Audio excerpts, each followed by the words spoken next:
2018. And then it also tasks petitioners with a few substantive requirements to engage with existing regulatory processes prior to seeking the authority's approval. Getting to the meat of the rules, Section 4 and Section 4 and 5 really go together. It's a two-step process. In Section 4 is the notice part of that process. And so step 1 with the notice, we have a requirement that the authority has a requirement that petitioners provide some baseline information that will help define the scope of the request for the authority when it's been put on notice of having to begin this procedure. It serves notice on relevant government entities, and it addresses the third-party evaluator concern, which is the authority approving or denying the selected third-party evaluator selected by the petitioner. There's also petition requirements in Section 5, and in Section 5, we see the legislative mandated considerations in Section 5, subsection 5.1.1, social impacts, 5.1.2, environmental impacts, 5.1.3, economic impacts, and then in 5.1.4, that subsection requires an explanation of funds possessed and available by petitioner to accomplish the requested decommissioning or deconstruction activities. 5.2 of this section of the petition requirements lists exhibits that, if available, the petitioner should submit to the authority, and briefly that would include the third-party evaluator's complete analysis. That would include any inspection reports, any violations, any list of upgrades, cost estimates associated with the facility, and that type of thing. There will be a public comment period associated with all petition processes for the authority. That's identified in Section 7 of the rule. After the petition is filed, there will be 30 days for public comments to be received, and those can be filed in the same manner as the notice and the petition are filed, which is outlined in the rule, or they can be submitted online through the authority's website. Finally, Section 8 of the rule deals with the authority's approval or denial of the petition, and 8.1 allows for the chair of the authority to request additional information on the authority's behalf should that be necessary to complete the decision-making process. 8.2 of the rule sets forth the standard and the evaluation that the authority will conduct, which is the authority will approve a petition if denying the petition or otherwise withholding approval would be unreasonable. And that will guide the authority's decision-making function. The last thing I would note is that this would be a public document, and FOIA exemptions would apply, and petitioners are asked to identify any information submitted in a petition that is confidential, proprietary, or otherwise falls under FOIA exemptions. So if there are any questions, I'd be happy to answer them. Graham, I'll ask the first one. I mean, that was a good kind of overview of each section, but would you mind giving kind of a maybe in slightly higher level just explanation of the process of kind of the steps that'll happen according to this rule? Certainly. So a petitioner is defined within the rule as the owner or entity seeking, owner of a fossil fuel-fired power plant or entity seeking the authority's approval for decommissioning or deconstruction activities. And the petitioner would come before the approval or the authority only after completing a few preliminary steps, which are outlined in that eligibility section, Section 3 that I highlighted. And so that would be, for example, to go before the Public Service Commission, if applicable to that specific petitioner, or before the PJM interconnection, if that's applicable to that specific petitioner, to engage in those existing regulatory processes, and then provide the outcome and determination from PSC or the PJM to the authority for its consideration. And after those functions have been met and a petitioner serves notice on the authority, the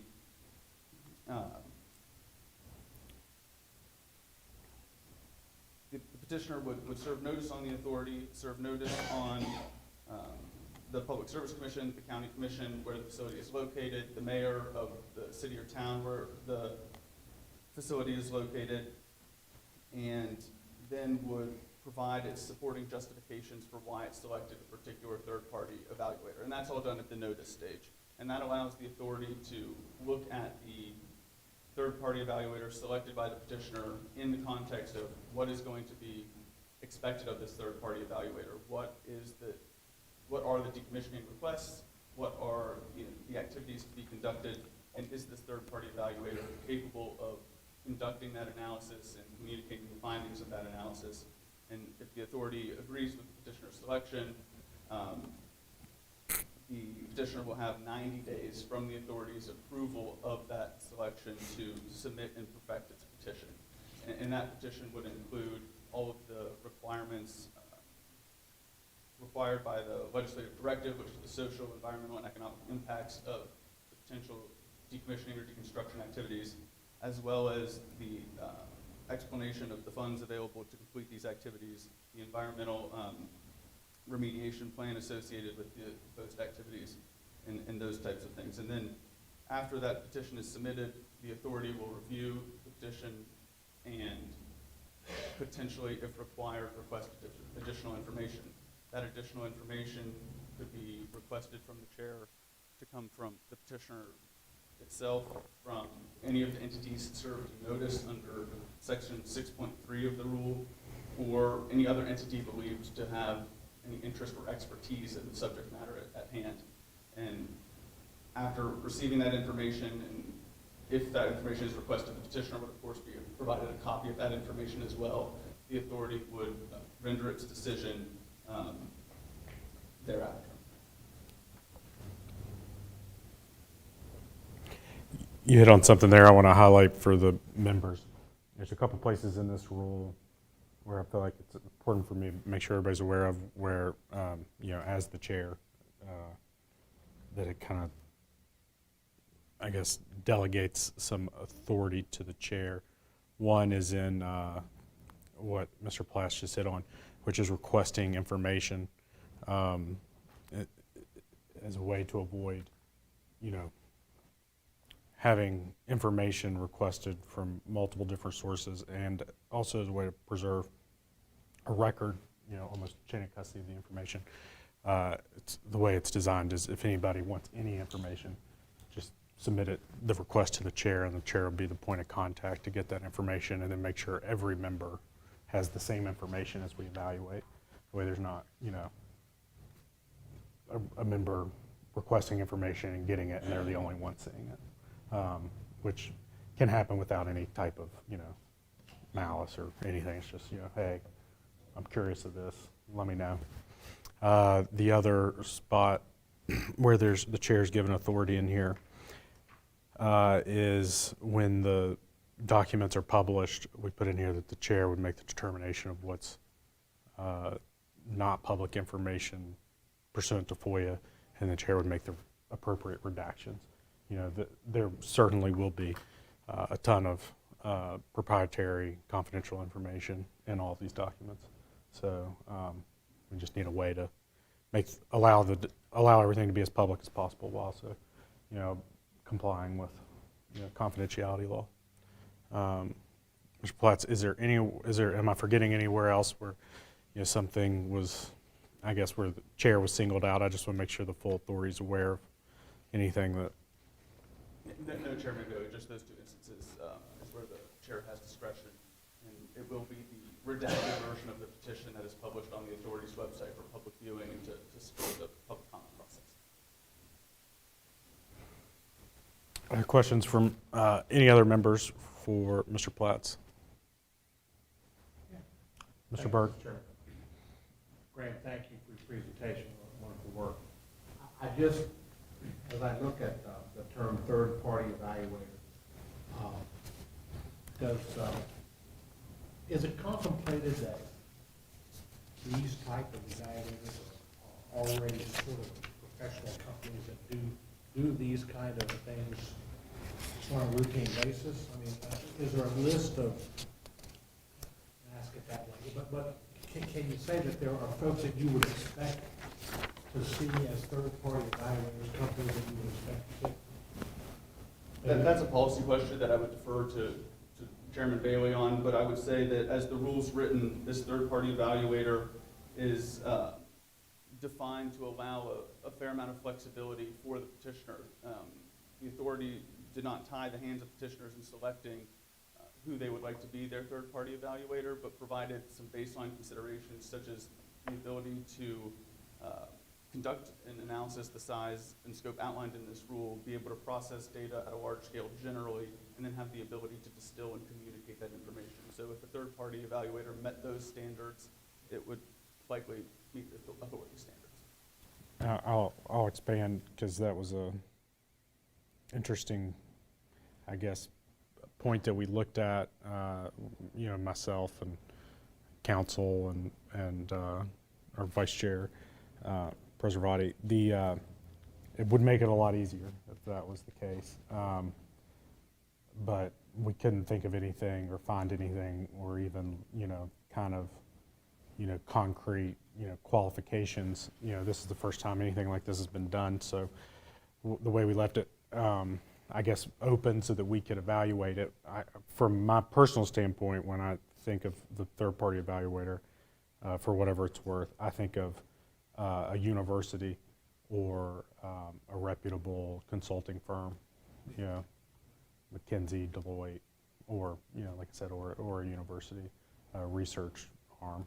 I don't think it's a specialty consultant that, someone hires.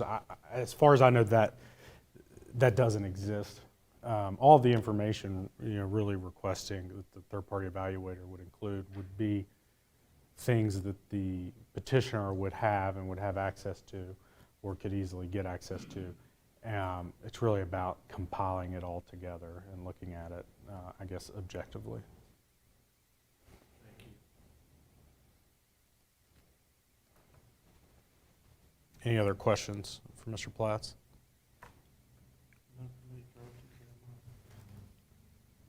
Mr. Warner, make sure if you have anything. Were you able to hear? Absolutely, yes. Okay. All right, well, seeing no further questions, Mr. Platts, we'll move to consideration of the rule. First, I'll ask if any members have any amendments, any suggested proposed amendments. Seeing none, I entertain a motion to approve the rule. And Mr. Chairman, I move to approve the emergency rule as set forth in the document provided by Mr. Platts. thank you. Do we have a second? Before I call for a vote on it, I want to make sure everyone understands kind of the process. So this will go before, it'll be submitted to the Secretary of State's office for their approval. The approval is really the form. But through that process, there's, we may catch grammatical issues or formatting issues. So, there's a chance it might look different or the line, things may be different when it's actually filed. But substantively, it'll be as approved now. So, any discussion or further points? Seeing none, all in favor of approval of the emergency rule before us, say aye. Aye. All opposed, nay. Aye. Okay, the rule is approved and will be submitted to the Secretary of State's office. Thank you all very much. Now, on to the next item. Do we have any report from the Vice Chairman? Thank you, Mr. Chair. As detailed from the last agenda item, the majority of the time since last meeting was spent on working on this rule. The only other thing I have to report is the request for congressional funding that we submitted on behalf of the authority. Last time I reported, it had been approved by Senator Manchin's office to submit to the department entity for its consideration as part of the final budget. We've heard nothing, we've received no notification at that point, but expect later in the third quarter of 2023 to get some input on whether or not that was approved. Excellent, thank you. Now on to announcements. I'll just announce our next meeting will be July 26th. And Again, the rule will be posted to the Secretary of State's website for public viewing after it's filed and accepted by the Secretary of State's office. We'll start that process today. It could be up there by the end of the day, or I would assume tomorrow at the latest. Sometimes you got to go back and forth. Like, it's very rigid on the formatting issues.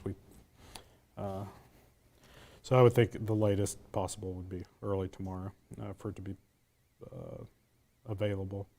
Now on to remarks by members. Any remarks by members? I'll make a remark, which is just to thank all the members' work and patience on this rule. We made sure to take our time to make sure we get it right. There will be an opportunity following a public comment period. The rule will be effective once we file it in effect, but there will be a public comment period, and then we may end up needing to go back and change things. Of course, that'll come back before the authority. But a lot of work was put into it, especially by our Vice Chairman, Preservati, and Council Graham Platts. I just want to thank them both. They did a ton of work, and then as well did everybody else. So thank you all very much. I will now entertain a motion to adjourn. Oh, yeah. It echoes your comments, but obviously I've served on a lot of committees, a lot of boards. I'll provide comment on this.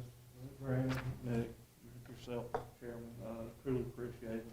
And obviously, DEP's concerned for taking in line on this, so we appreciate being able to work through this, and I appreciate participating. Yeah. Thank you all very much. Thank you. Any further comments, remarks? All right, seeing none, I entertain a motion to adjourn. Second. All in favor, aye? Opposed, nay?